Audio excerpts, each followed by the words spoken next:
인류의 역사만큼이나 오래된 제도가 있다면 그것은 바로 가족이라는 제도입니다. 인류의 역사와 함께 가족은 존재했기 때문에 가장 오래된 제도라고 할 수가 있습니다. 그러나 사람들은 가족이 무엇인지 모른 채 여전히 살아가고 있습니다. 그러다 보니 가족으로 살아가면서 하나님이 계획하신 그런 아름다운 가족 공동체를 이루는 것이 아니라 오히려 상처와 아픔을 주고받으면서 살아가고 있습니다. 여러분에게 가족은 어떠세요? 여러분 가족하면 따뜻한 곳, 얼마든지 쉴 수 있는 곳, 그런 곳으로 느껴지십니까? 아니면 가족하면 잘하려고 해도 항상 어긋나는 사람들, 또 말로 인해서 서로 상처를 주고받는 사람들, 또 사랑하지만 벗어나고 싶은 그런 사람들로 남아있지는 않습니까? 그렇다면 오늘 성경으로 돌아가셔야 합니다. 성경에는 가족이 무엇인지 우리에게 잘 알려주고 있고, 특히 오늘 본문은 예수님께서 우리에게 가족이 어떤 의미가 있는지를 잘 소개해 주고 있기 때문입니다. 자, 그렇다면 도대체 가족은 무엇일까요? 오늘 본문 32절과 33절을 같이 읽어보도록 하겠습니다. 시작. 무리가 예수를 둘러앉았다가 여짜오되 보소서 당신의 어머니와 동생들과 누이들이 밖에서 찾나이다. 대답하시되 누가 내 어머니며 동생들이냐. 여러분 참 황당하지 않아요? 예수님이 이렇게 사람들하고 모여 있는데 예수님의 어머니와 동생들이 와서 찾는다고 보고를 드리자 누가 내 어머니고 누가 내 동생들이냐라고 반문을 하신 거예요. 여러분 성경을 읽어도 별로 이상하지 않으신 것 같은데 이게 이런 거예요. 제가 막 이렇게 교회에서 성도들하고 있는데 저희 어머니와 형제들이 왔다고 집사님이 보고하니까 제가 누가 내 어머니고 누가 내 형제들이냐 뭐 이런 거가 똑같은 거예요. 그래도 아무렇지도 이상하지 않다는 표정이신데 여러분 굉장히 당황스럽지 않습니까? 왜 예수님이 이렇게 하셨을까? 그것은 누가 내 가족인가라는 질문을 통해서 진정한 가족이 무엇인지 우리에게 알려주기 위한 것입니다. 그러기에 저는 오늘 본문을 통해서 여러분과 제가 진정한 가족의 의미를 깨닫고 아름다운 가족 공동체로 살아가게 되시기를 주님의 이름으로 축복합니다. 자, 그렇다면 도대체 하나님이 계획하신 진정한 가족은 어떤 모습일까요? 첫 번째로 가족은 혈연을 내세워 함부로 할 수 없는 공동체입니다. 뭐라고요? 혈연을 내세워 함부로 할 수 없는 공동체다. 이 가족이 가족다움을 잃어버리게 되는 이유는 가족을 함부로 대하기 때문입니다. 왜요? 우리는 혈연 공동체니까. 우리는 혈연으로 맺어진 공동체를 가족이라고 생각하는데 오늘 예수님께서는 아까 32절과 33절에서 누가 내 어머니고 누가 내 동생들이냐, 즉 혈연으로 맺어진 것이 가족은 아니다 라고 말하고 있는 것입니다.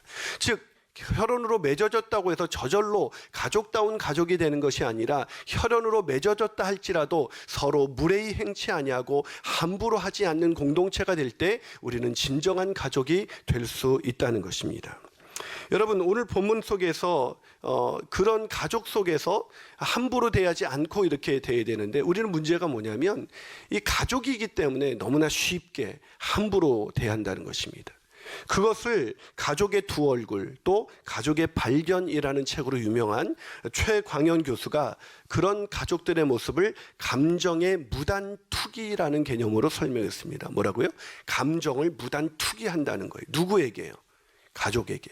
그래서 이렇게 설명합니다. 책에서 스트레스와 위기에 처했을 때 그 감정을 건강하게 해소하지 못하면 점점 쌓이겠죠. 즉 감정과 스트레스가 점점 쌓이게 되는데 그것을 소각시키는 간단한 방법이 바로 감정의 무단 투기입니다. 내면의 외로움과 슬픔 등 부정적인 감정들을 천천히 소화하기가 힘드니까 모아놨다가 다른 사람에게 투기해버리는 것입니다. 자신이 보기에 만만한 사람, 복수하지 않을 사람이 대상이 됩니다. 바로 가족이지요. 그 결과 한 사람의 과도한 스트레스와 긴장은 그 사람의 몫으로 끝나는 것이 아니라 나머지 가족들이 스펀지처럼 빨아들이게 됩니다. 라고 설명하고 있습니다. 무슨 말이냐? 우리가 살다 보면 이 과도한 스트레스와 긴장을 경험하게 되는데 이것을 해소하는 방법을 배우지 못하다 보니까 이것을 가장 쉽게 해소하는 방법이 누군가에게 쏟아버리는 거예요. 그런데 만만한 사람, 나에게 복수하지 않을 사람에게 쏟아낸다는 것이죠. 예를 들면 직장에서 상사에게 감정을 무단 투기하면 어떻게 될까요? 아이씨 못 다니겠네. 뭐 이 한마디 하면 어떻게 돼요? 그만 다녀. 뭐 이렇게 얘기하지 않겠습니까? 그러니까 우리는 만만한 사람, 내가 무단 투기를 해도 나에게 복수하지 않을 사람에게 감정을 이렇게 마구 내 감정을 쏟아내게 되는데 그게 바로 가족이라는 거예요. 하지만 가족은 그렇게 돼서는 안 되는 겁니다. 가족이 가족다워지지 못하는 가장 결정적인 이유가 감정의 무단 투기예요. 예를 들면 이런 거죠. 내 가족이니까 그런 말들을 하는 거지. 내 가족이기 때문에 그런 말을 해서는 안 되는 거예요. 내가 아버지가 돼서 너한테 그런 말도 못하냐? 내가 밖에서 얼마나 힘든데 가족이니까 내가 이런 말을 하지. 라는 말로 인해서 가족들은 그 사람이 겪었던 과도한 스트레스와 긴장의 그 찌꺼기들을 그대로 받아들이게 되는 거예요. 그래서 가족 그러면 같이 있으면 행복하고 즐거워야 되는데 오히려 더 고통스럽죠. 상처가 있습니다. 왜 그럴까요? 가족을 함부로 대했기 때문입니다. 그러다 보니 목회자들도 마찬가지예요. 목회자들도 제가 여러분들에게 제 감정을 그대로 쏟아낸 것을 본 적이 있어요? 뭐 대답을 해보세요. 본 적이 있는지 없는지. 있어요, 없어요? 예, 거의 없을 거예요. 가끔 있을지도 몰라요. 제가 워낙 실수가 많으니까. 하지만 제가 여러분 집사님들이 제가 아무리 힘들어도 아무리 감정적으로 힘들어도 집사님 할렐루야 뭐 이렇게 하죠. 근데 그걸 누구에게 쏟아낼까요? 제 와이프한테 봤어요? 확신을 가지고 말씀하시네요. 그래요. 목회자들도 가족들에게 쏟아낼 때가 있어요. 그러니까 오죽하면 사모님들이 나를 제발 사모로 대하지 말고 집사로 대해달라 뭐 이렇게 얘기를 하잖아요. 우리는 집사님 이렇게 하지 야 김집사 뭐 이렇게 부르지 않잖아요. 그러니까 감정의 무단 투기, 이거는 가족이니까 할 수 있다고 생각하지만 가족이기에 절대로 해서는 안 되는 거예요. 그러면 가족은 깨집니다. 상처와 아픔만 남게 되는 거예요. 그러기에 가족다워지기 위해서 우리가 첫 번째로 기억해야 될 것은 가족이기에 혈연 공동체이기 때문에 함부로 대해도 된다는 생각을 멈춰야 합니다. 한 발 더 나가서 하나님이 계획하신 진정한 가족 공동체는 무엇일까요? 그 두 번째는 가족은 하나님의 뜻을 행하는 공동체여야 한다는 것입니다. 뭐라고요? 하나님의 뜻 안에 있을 때 우리가 진짜 가족이 될 수 있다는 거예요. 단순한 혈연 공동체가 가족은 아니라는 얘기를 하신 다음에 예수님은 진정한 가족의 본질을 이렇게 말씀하셨습니다. 본문 35절입니다. 한번 같이 읽어주시겠습니까? 본문 35절 있습니다. 시작. 누구든지 하나님의 뜻대로 행하는 자가 내 형제요 자매요 어머니다. 자, 누가 내 가족이라고요? 하나님의 뜻대로 행하는 사람들. 여러분 예수님이 이 말씀을 언제 하셨습니까? 육신의 가족이 찾아왔을 때. 왜요? 육신의 가족을 두고 밖에 두고 내 하나님의 뜻대로 행하는 사람이 내 가족이다. 그 말은 내 가족들이 지금 하나님의 뜻 안에 있지 못하다라는 얘기를 하고 계시는 것입니다. 근거가 있냐고요? 예, 근거가 있습니다. 자, 본문 31절을 같이 한번 읽어보겠습니다. 31절 있습니다. 시작. 그때에 예수의 어머니와 동생들이 와서 밖에 서서 사람을 보내어 예수를 불렀다. 자, 예수님을 왜 불렀을까요? 예수님이 잘 나가니까 그 유명세를 틈타서 나도 좀 유명해질까? 아니에요. 예수님 왜 불렀는지 그 이유가 예수님을 돕기 위해서 온 것도 아니에요. 왜 불렀냐면 본문 21절입니다. 21절을 같이 읽어보겠습니다. 시작. 예수의 친족들이 듣고 그를 붙들러 나오니 이는 그가 미쳤답니다. 예수님 붙들러 왔어요. 왜? 예수님 미친 것 같은 거예요. 여러분 예수님 지금 미쳤습니까? 하나님의 뜻 안에서 주님의 사역을 감당하고 있습니까? 주님의 사역을 감당하고 있어요.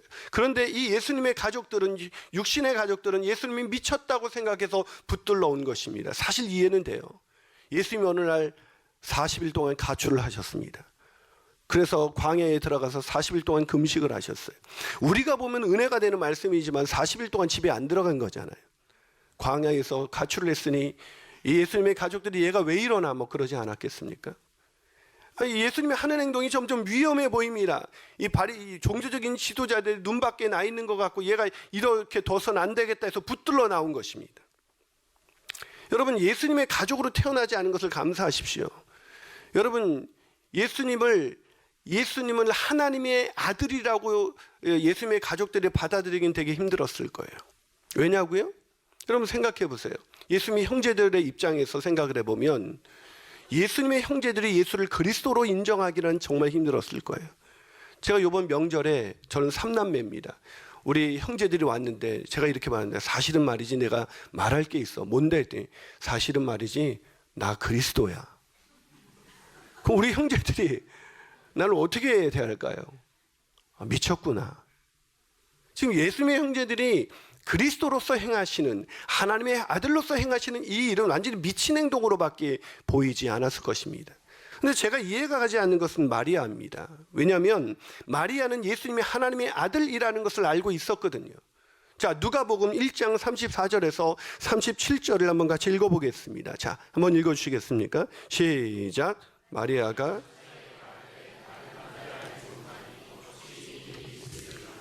천사가 대답하여 이르되, 지극히 높으신 이의 능력이 너를 덮으시리니 이러므로 나실 바 거룩한 이는 하나님의 아들이라 일컬어지리라. 보라, 내 친족 엘리사벳도 늙어서 아들을 배었느니라. 본래 임신하지 못한다고 알려진 이가 이미 6달이 되었나니 대저 하나님의 모든 말씀은 능하지 못하심이 없느니라. 마리아가 이르되, 주의 여종이오니 말씀대로 내게 이루어지리라. 뭐라고요? 말씀대로 내게 이루어지라. 하나님의 아들인 것을 내가 믿습니다. 이런 뜻이잖아요. 맞아요. 하나님, 나는 남자를 알지 못하는 순결한 처녀입니다. 그런데 내가 어떻게 임신을 했습니까? 그러자 뭐라고 했습니까? 하나님의 아들을 잉태한 것이다. 그 말씀을 믿었습니다. 그거를 믿었기 때문에 마리아는 예수님의 남다른 행동을 보면서 하나님의 아들임을 인식했었어야 하는 것이었습니다. 그런데 마리아는 그걸 인식하지 못했어요. 왜요? 여러분 기억하십시오. 예전에 내가 하나님의 말씀 가운데 있었다고 해서 오늘도 하나님의 말씀 가운데 있는 것은 아니에요. 내가 예전에 말씀 가운데 순종했다고 해서 오늘도 순종의 삶을 살아가는 것은 아니라는 것입니다. 매일 하나님의 뜻 안에 행하는 사람만이 늘 하나님의 뜻 가운데 살아갈 수가 있는 것입니다. 오늘 이 마리아는 하나님의 뜻을 예전에는 알았지만 지금은 예수님이 누군지 하나님의 뜻으로, 하나님의 눈으로 자신에게 주어진 그 육신의 아들을 바라볼 수가 없었던 것입니다. 그래서 미쳤다고 생각한 거예요. 사랑하는 여러분, 우리가 가족다운 가족으로 살아가기 위해서 가장 중요한 것은 우리가 서로가 하나님의 뜻 안에서 서로를 바라보는 거예요. 하나님의 뜻 안에서 남편을 바라보면 존경해야 될 대상으로, 하나님의 뜻 안에서 아내를 바라보면 사랑해야 할 대상으로, 하나님의 뜻 안에서 자녀를 바라보면 자녀를 노엽게 하지 않고 자녀를 주의 교양과 훈계로 양육해야 할 대상으로, 내 야망이나 내 꿈을 실현하기 위해서 내가 못 이룬 것을 이루기 위해서 자녀에게 투사하는 것이 아니라 하나님의 뜻 안에서 서로를 바라봐야 한다는 것이죠. 아멘이십니까? 그러기 위해서는 우리가 매일매일 하나님의 뜻 안에 있어야 하는 것입니다. 그러기에 하나님의 뜻 안에 있어야 되는데, 근데 문제는 뭐예요? 우리가 하나님의 뜻 안에 있는 것이 아니라 내 뜻 안에서 서로를 바라봐요. 하나님의 뜻이 아닌 내 뜻, 내 생각 속에서 서로를 바라보면서 왜 마음에 안 드는 모습들이 보이기 시작하는 거예요. 그러다 보니 서로 사랑하고 이해하고 용납하기보다는 서로 힘들어지는 거죠. 그렇게 살았던 한 부부가 있었습니다. 그래서 이혼 직전까지 가버리고 말았어요. 도저히 함께 살 수 없다고 생각했던 그 부부에게 한 형제가 제자훈련을 신청하고 우리 교회에서 제자훈련을 받기 시작했습니다. 그러고 나서 이 형제가 마음이 바뀌기 시작해요. 아내의 그런 부족한 모습을 보던 이 형제가 아내의 모습을 통해서 자신이 사랑해주지 못했던 것들을 깨닫기 시작합니다. 그러고 나서 부부관계가 얼마나 완전히 회복되었는지, 지난 주일날 이 부부가 같이 예배를 드리고 나란히 점심을 먹으러 가는 거예요. 그래서 교회에서 밥이 있는데 어디로 먹으러 가요? 그랬더니 설렁탕이요 그러더라고요. 근데 둘이 설렁탕이요 그러는데 그 모습이 어찌 그렇게 아름다운지. 여러분, 그 평범한 일상이 때로는 어떤 부부에게 정말 꿈꿀 수 없는 일상이라는 걸 아세요? 가족이 서로 둘러앉아 서로 사랑하고 이해하고 그렇게 나란히 살아가는 그 모습이 생각보다 쉽지가 않아요. 왜 그럴까요? 하나님의 뜻 밖에 있기 때문입니다. 자신의 뜻 안에서 서로를 바라보면서 남편이 이렇게 해줬으면, 아내가 이렇게 해줬으면 이라는 생각 안에 있는 사람들은 절대로 하나님이 계획해 하신 그 가족의 아름다움과 행복을 경험할 수가 없습니다. 그러게 오늘 우리가 가족이 가족다워지지 않고 있다면 우리는 누군가를 탓하기 전에 우리에게 이런 질문을 던져야 합니다. 나는 과연 하나님의 뜻 안에서 우리의 가족들을 바라보고 있는가? 그렇게 가족들을 바라보게 되시기를 주님의 이름으로 축원합니다. 마지막으로 하나님이 계획하신 진정한 가족의 모습은 무엇일까요? 그것은 가족은 사랑하기에 인내하며 함께하는 공동체라는 것입니다. 뭐라고요? 사랑하면 어떻게 한다고요? 인내하면서 함께해요. 제일 말이 안 되는 말이 사랑하니까 헤어진다는 거예요. 여러분, 사랑하면요 늘 함께 있고 싶어요. 헤어지기가 싫어요. 여러분, 연애할 때는 헤어지기 싫었잖아요. 근데 지금은 제발 따로 있었으면 좋겠어요. 왜 그렇게 됐을까요? 사랑으로 서로를 대하지 않았기 때문입니다. 한 부부가 자녀를 입양하기 위해서 고아원을 방문했습니다. 마침 마음에 드는 아이가 있어서 그에게 따로 개인 면담을 신청하고 그 아이한테 자신들의 집에 가면 어떤 것을 누릴 수 있는지를 말하기 시작했습니다. 근사한 집과 멋진 옷과 장난감, 그리고 아이들이 갖고 싶어하는 모든 것들을 나열하기 시작했습니다. 근데 이 아이가 그 얘기를 한참 듣더니 만약에 주실 수 있는 것이 그것뿐이라면 전 그냥 여기에 살래요. 애가 이러는 거예요. 황당해진 부부가 놀라서 그에게 묻습니다. 그럼 네가 원하는 것이 뭐니? 여자애가 말했습니다. 나를 사랑해 줄 수 있는 사람이요. 제가 한번 몇 년 전에 국민일보에서 어린이날 그 칼럼을 써달라 그래서 애들이 좋아하는 선물이 뭘까? 저는 당연히 게임기나 어떤 아이들이 좋아하는 장난감이라고 생각했는데 아이들은 놀랍게도 제일 받고 싶은 말이 사랑한다는 말이었습니다. 생각보다 우리가 아이들한테 어릴 적에는 사랑한다는 얘기를 해주지만 애들이 자라면서 사랑한다는 말을 어느 순간에서부턴가 안 하기 시작했다는 거 아세요? 애들도 그래요. 말씀드린 것처럼 지난 주일 저희는 결혼기념일이었죠. 모든 교인들이 알게 되어서 참 송구스럽기도 합니다만 우리 와이프가 지난 결혼기념일날 감동을 먹지 않았겠습니까? 뭐 믿을 수 없다는 표정이신데 제가 어떻게 해줬냐면 전날 그 꽃바구니를 준비해서 꽃말을, 그 바구니의 꽃말을 여전히 아름다운 당신을 사랑합니다 이렇게 써놓고 그렇게 해서 딱 제 사무실에 갖다 놨죠. 새놈만 모르죠. 근데 이제 일부 예배를 광교에서 끝내고 여보 빨리 들어와봐. 그러니까 뭐 일인 줄 알고 터덜터덜 들어왔다 문을 딱 여니까 꽃바구니가 있는 거예요. 그래서 내가 I love you 이렇게 했죠. 감동이 안 오세요? 그러고 나서 제가 어떻게 했냐면 여보 줄 것이 없지만 당신과 함께 살아온 날이 너무나 행복했습니다. 우리 기도합시다. 그리고 하나님 23년 동안 이렇게 아름다운 아내와 살게 해주셔서 감사합니다. 근데 지난 23년 동안 그런데 마음에 이렇게 벅차오르는 그 감동이 있더라고요.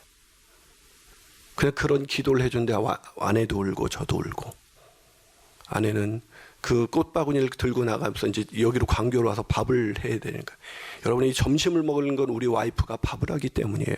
우리 사랑하는 두 분의 권사님과 함께 밥을 짓지만 근데 이 바구니를 차에 넣기 너무 어디다 놓여야지 차에 놓여야지 뭐 그랬더니 차에 넣기는 너무나 아깝대요. 제가 무슨 큰 보석을 해준 것도 아니었고 무슨 밍크 코트를 해준 것도 아니었습니다. 우리에게 필요한 것은 사랑이죠. 왜 갑자기 비웃고 계십니까? 오늘 예수님께서 누가 자신의 가족이라고 얘기하고 계십니까? 오늘 본문 34절을 한번 읽어보겠습니다. 자, 오늘 본문 34절 읽어봅니다. 시작. 둘러앉은 자들을 보시며 이르시되 내 어머니와 내 동생들을 보라. 누가 내 가족이라고요? 둘러앉은 자들. 여러분 그거 아세요? 방금 말씀드린 것처럼 사랑하면 함께 있고 싶어지는 것입니다. 사랑해서 뭔가 거창한 선물을 주고 이런 게 중요한 게 아니에요. 어떤 남자가 아내를 사랑해서 결혼기념일 날 밖으로 근사한 식당으로 불러내서 맛있는 식사를 사주고 그리고 선물을 줬습니다. 그리고 집으로 돌아왔어요. 데이트를 잘 마치고. 그런데 아내가 밤에 이제 잘 때가 됐는데도 남편이 자기에게 해줄 말을 안 하고 있어요. 뭘까요?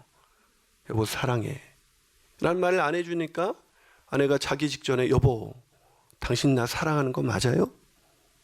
남자는 황당하죠. 사랑하니까 여지껏 근사한 식당으로 불러들여서 그 비싼 선물을 해주고 다 해줬는데 내가 당연히 사랑하지. 그걸 말을 해야 알아? 네, 말을 해야 알아요. 말을 하지 않으면 알 수가 없어요. 때문에 사랑한다는 것은 함께 있는 시간에 사랑을 고백하는 거죠. 근데 함께 있는 시간이 없으면 사랑한다고도 말을 못하죠. 여러분, 이 가족 공동체가 그래서 진짜 가족이 되기 위해서 가장 중요한 것은 뭐냐면 함께 있는 시간 속에서 서로 사랑을 고백하는 거예요. 근데 여러분 함께 있을 때 주로 어떻게 지내세요? 전 참 이 부분을 설교할 때마다 참 찔리는 사람입니다. 왜냐하면 목회가 너무 많이 바빴기 때문에 함께 있는 시간이 없었어요. 특히 아이들한테도 와이프한테도 많이 미안하죠. 그래서 저희 아이들은, 저는 애가 둘입니다. 우리 동탄 식구들은 잘 모르겠는데 애가 둘인데 하나는 딸이고 하나는 기집애고 이렇게 둘이 있어요. 근데 이제 큰 애가 요번에 고등학교를 졸업하고 대학을 들어가는데 얘네들이 어렸을 때 너무 바쁘니까 집에 아버지가 들어오질 않으니까 어느 날 제가 새벽에 갔다가 새벽에 들어오니까 어느 날 아침을 먹고 나가게 됐습니다. 그러니까 애가 아빠한테 인사해야지, 와이프가 그러니까 아빠 우리 집에 자주 놀러 오세요 이렇게 인사하더라고요. 둘째는 제가 월요일 날 너무 머리가 아파서 집에 들었더니 아빠, 얘가 너무 놀라가지고 지 엄마한테 가서 엄마 저기 밖에 김인환 목사님 오셨어 그랬더라고요. 참 아픈 가슴 돋는 이야기죠. 사랑하는 여러분, 가족은 혈연으로 맺어졌다고 해서 저절로 가족이 되는 것이 아닙니다. 가족은 혈연으로 맺어졌기 때문에 가족이라는 이름으로 함부로 대할 수 있는 사람들이 아닙니다.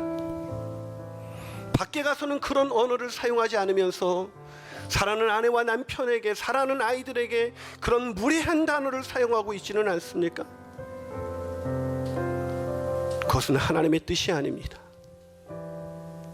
하나님의 뜻은, 하나님의 그 사랑은 하나님이 우리를 사랑하시듯 서로 사랑하는 것입니다. 그것은 우리의 생각만으로는 되지가 않습니다. 내 생각, 내 뜻 안에 갇혀져 있다면 가족의 부족한 면만 보일 거예요. 그러나 우리가 같이 망가진 사람을 사랑하기 위해서 그 왕이신 하나님이 이 하찮은 인간이 되시고 우리 안에 들어오신 그 놀라운 사랑 안에 가족을 바라볼 때 우리의 방식이 아니라 하나님의 방식으로 우리는 비로소 가족이 되어지는 것입니다. 그런 가족 공동체를 함께 만들어가지 않겠습니까? 그렇다면 이 시간 내가 함부로 대했던 그 모든 죄를 회개하면서 이제 돌이켜서 누구보다도 더 예의 있게, 누구보다 더 소중하게 서로를 대하십시오.